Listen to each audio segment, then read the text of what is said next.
இது மகிமை நேரம். இயேசு கிறிஸ்துவின் நாமத்தினாலே மகிமை நேர நிகழ்ச்சியின் மூலமாக மறுபடியும் உங்களை யாவரும் சந்திப்பிலே நான் மகிழ்ச்சி அடைகிறேன். கர்த்தராகிய இயேசு கிறிஸ்து தாமே ஊழியத்தின் பாதிரை உலகாக தாங்கி வருகிற நடத்தி வருகிற தயவுக்கு அவருக்கு நன்றியும் மேன்மையும் செலுத்துகிறேன். எல்லா மேன்மையும் மகிமையும் அவருக்கே உரித்தாவதாக. நாம் இந்த நாட்களிலும் இயேசு கிறிஸ்து என்னுடைய அடிச்சுவடுகளை பின்பற்றி கிறிஸ்தவர்களாக வாழ்கிற நாம் கிறிஸ்துவின் உடையவர்களாக இயேசுவினுடைய முன்மாதிரியை பின்பற்றி நாம் இயேசு மற்ற மக்களுக்கு முன்மாதிரியை காண்பிக்கிறவர்களாக வாழ வேண்டும் என்று இயேசு விரும்புகிறார் என்பதாக நாம் தியானித்து வருகிறோம். நாம் எந்தெந்த காரியங்களிலே முன்மாதிரியை காண்பிக்க வேண்டும் என்று சில காரியங்களை குறித்து தியானித்தோம். இன்றைக்கும் நாம் முன்மாதிரியை காண்பிக்கும்படியாக இயேசு கூறும் ஒரு காரியத்தை பற்றி தியானிப்போம். அதற்கு ஆதாரமாக எடுத்துக்கொண்ட வேத வசனம் பிலிப்பியர் 3ஆம் அதிகாரம் 17ஆம் வசனம். சகோதரரே, நீங்கள் என்னோட கூட பின்பற்றுகிறவர்களாகி நாங்கள் உங்களுக்கு வழிகாட்டுகிறபடி நடக்கிறவர்களை மாதிரியாக நோக்குங்கள் என்று வாசிக்கிறோம். அதனால் இயேசு கிறிஸ்து ஊழியர்களை ஊழியத்தின் பாதையிலே முன்மாதிரியை காண்பிக்க வேண்டும் என்று விரும்புகிறார் என்பதாக இன்றைக்கு சிந்திக்க இருக்கிறோம். இங்கே பவுல் சபையில் உள்ள மக்களுக்கு விசுவாசிகளுக்கு கூறும்போது சொல்கிறார், நீங்கள் என்னுடைய கூட பின்பற்றுபவர்களாகி நாங்கள் உங்களுக்கு வழிகாட்டுகிறபடி நடக்கிறவர்களே மாதிரியாக நோக்குங்கள். நாங்கள் உங்களுக்கு வழிகாட்டுகிறோம் எப்படி நடக்க வேண்டும் என்று. அதன்படி நடக்கிறவர்களை மாதிரியாக பின்பற்றுங்கள் என்று சொல்கிறார். இயேசு கிறிஸ்துவனுடைய சுவிசேஷத்தை அறிந்தவர், இயேசுவினுடைய வாழ்க்கையை அறிந்தவர், இயேசு ஊழியத்திலே எப்படியாக நடந்தார் என்பதை எல்லாவற்றையும் அறிந்த பவுல் தன்னுடைய வாழ்க்கையிலே ஊழியர் என்றால் எப்படியாக காணப்பட வேண்டும் என்று இயேசு கிறிஸ்துவால் அறிவிக்கப்பட்டு அதன்படி தன்னுடைய வாழ்க்கையை அமைத்து தன்னுடைய வாழ்க்கையிலே தன்னுடைய ஊழியத்திலே முன்மாதிரியை மக்களுக்கு காண்பித்தார். அவர் பல மக்களுக்கு அதேபோல முன்மாதிரியை காண்பித்து அவர்களையும் அந்த பாதையிலே வழிநடத்தி வருகிறார். அவரோடு கூட பல மக்கள் அதே போல அவருடைய வழி நடத்துதலின்படி முன்மாதிரியாக பின்பற்றி வருகிறார்கள். எனவே இவர் கூறும்போது, நான் உங்களுக்கு போதிக்கிறவர்களை பின்பற்றுவர்களோடு அதை பின்பற்றி நடக்கிறவர்களோடு முன்மாதிரியாக அவர்களை மாதிரியாக நோக்குங்கள் என்று சொல்கிறார். கர்த்தரோட ஊழியத்தை செய்கிற நாம், கர்த்தர் நமக்கு கொடுத்த தாளந்துகளை பயன்படுத்துகிற நாம் முன்மாதிரி உடையவர்களாக வாழ வேண்டும் என்று இயேசு விரும்புகிறார். கர்த்தருடைய ஊழியர்கள் என்றால் கர்த்தருடைய ஊழியத்தை செல்கிறது மட்டுமல்ல, கர்த்தரால் ஞானஸ்நானம் பெற்ற அனைவருமே தங்கள் தாளந்துகளை அவருக்கென்று பயன்படுத்துகிறவர்களாக காணப்பட வேண்டும்.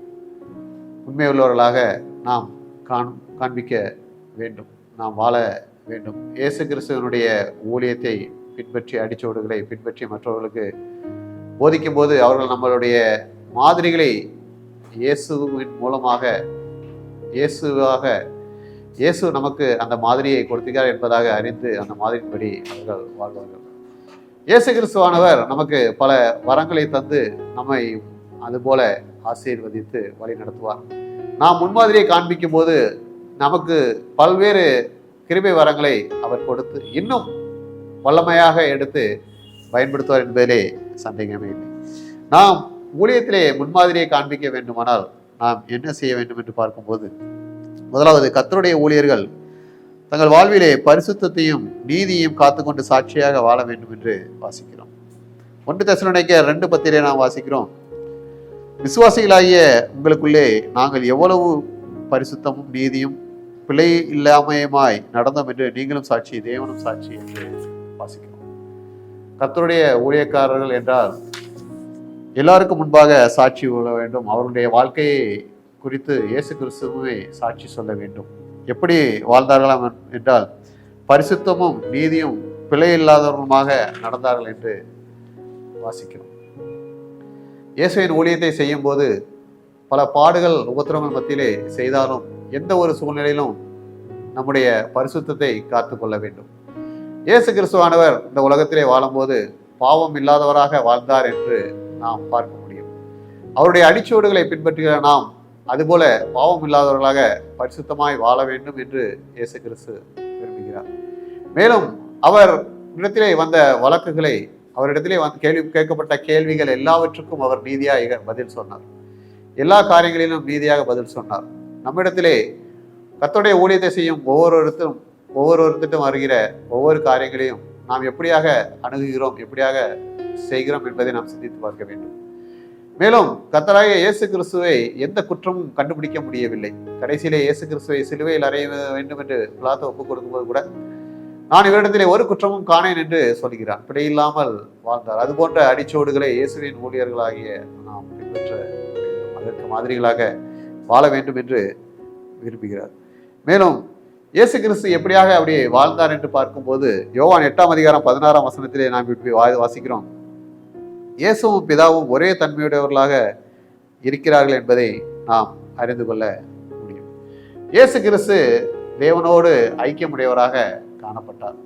இயேசு கிறிஸ்துடைய ஊழியம் செய்கிற நாம், இயேசு கிறிஸ்துடைய ஊழியத்தை செய்கிற நாம், அவரோடு நாம் ஐக்கியப்பட்டவர்களாக காணப்படும் போது நாம் பரிசுத்தத்தை காத்துக்கொள்ள முடியும், நீதியாக வாழ முடியும், மற்றவர்களுக்கு முன்மாதிரியை காண்பிக்க முடியும். இரண்டாவது நாம் பார்க்கும்போது நம்முடைய ஊழியர்கள் மனுஷரை பிரியப்படுத்தும்படியாக இருக்கக்கூடாது என்று பார்க்கிறோம். 1 தெசலோனிக்கேயர் 2:4 நாம் வாசிக்கிறோம்.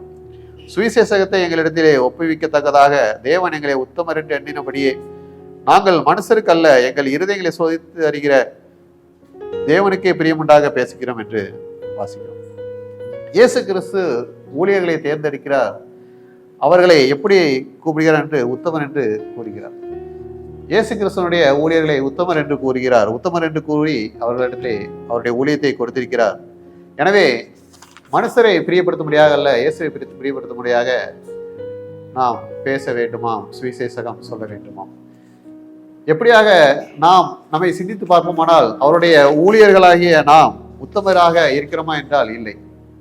நாம் நம் உலகத்திலே மாம்சத்துக்களாக இருக்கிறோம். நாம் பல காரியங்களிலே தவறுகிறோம். ஆனால் இயேசு நம்மை உத்தமர் என்று அழைக்கிறார். எப்படி அழைக்கிறார் என்றால், எப்படியாயினும் நம்முடைய ஊழியத்தின் மூலமாக நம்மை பயன்படுத்தி நம்மை அவருடைய கையிலே வணைந்து நம்மை எப்படியுமாக அவர் உத்தமராக மாற்றி விடுவார் என்பதிலே அவர் உறுதியாக இருந்ததனால் அவர் நம்மை ஊழியத்துக்கு என்று தேர்ந்தெடுக்கிறார். எனவே மனுஷருக்கு பிரியமுண்டாகாமல் பேசாமல் தேவனுக்கு, இயேசுவுக்கு பிரியமுண்டாக பேச வேண்டும். பவுலும் தன்னுடைய வாழ்க்கையிலே பல நேரங்களிலே அப்படிதான் செய்தார். பல நேரங்களிலே இயேசுவினுடைய சீசர்களை பார்க்கும்போது தரித்திரத்தால் தான் காணப்பட்டார்கள். ஆனாலும் தங்களுக்கு வேண்டும் ஆகாரம் வேண்டும், தங்களுக்கு செல்வம் வேண்டும் என்று மனுஷரை பிரியப்படுத்த முடியாத எந்த காரியங்களும் செய்யவில்லை. அவர்கள் கல்லாதவர்களாக இருந்தார்கள். ஆனாலும் தேவனுடைய நாமத்தினால் தேவனுடைய ஊழியத்தை செய்யும் போது அவர்கள் மற்றவர்களுக்கு போதிப்பவர்களாக காணப்பட்டார்கள். இப்படிப்பட்ட ஞானம் கர்த்தருக்கு பிரியமாய் நடக்கும்போது அவர் கொடுப்பார். நமக்கு பிரியமாக நடக்கும்போது இந்த காரியங்களை பெற்றுக்கொள்ள முடியாது. எனவே கர்த்தருக்கு என்று நாம் பிரியமாய் ஊழியம் செய்ய வேண்டும். மூன்றாவது நாம் பார்க்கும்போது கர்த்தருடைய ஊழியத்திலே வைராக்கியம் உள்ளவர்களாக காணப்பட வேண்டும். 1 தெசலோனிக்கேயர் 2:2 பார்க்கும்போது, உங்களுக்கு தெரிந்திருக்கிறபடி முன்னே பிலிப்பி பட்டணத்திலே நாங்கள் பாடுபட்டு நிந்தை அடைந்திருந்தும் வெகு போராட்டத்தோட தேவனுடைய சுவிசேஷத்தை உங்களுக்கு சொல்லும்படி நம்முடைய தேவனுக்குள் தைரியம் கொண்டிருந்தோம் என்று. கர்த்தருடைய ஊழியத்தை செய்கிறவர்கள் தைரியத்தோடு காணப்பட வேண்டும். வைராக்கியத்தோடு கர்த்தருடைய சுவிசேஷத்தை சொல்ல வேண்டும்.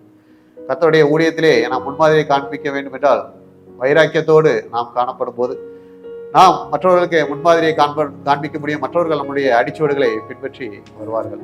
இயேசு தாமே அந்த இயேசுனுடைய அடிச்சுவடுகளை பின்பற்றி வருகிற நாம் இயேசுனுடைய அடிச்சுவடுகளை மற்றவர்களுக்கு நாம் காண்பிக்கும்படியாக ஊழியத்திலே முன்மாதிரியை காண்பிப்போம்.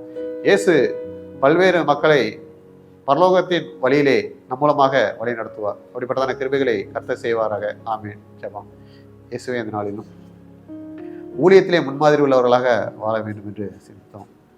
ஊழியத்திலே முன்மாதிரி உள்ளவர்களாக உமக்கு பிரியமாக எல்லா காரியங்களும் செய்ய, ஆண்டவர்களே உமக்கென்று வைராக்கியம் உள்ளவர்களாக வாழ, ஆண்டவரே நாங்கள் பரிசுத்தத்தை காத்துக்கொண்டு, ஆண்டவரே யாரும் எந்த பிழை இல்லாமல் வாழ கிருபை செய்து மற்றவர்களுக்கு முன்மாதிரியை காண்பிக்கும்படியாக கிருபை செய்ய வேண்டுமா? இயேசு கிறிஸ்துவின் ஜெபிக்கிற நல்ல பிதாவே. ஆமென்.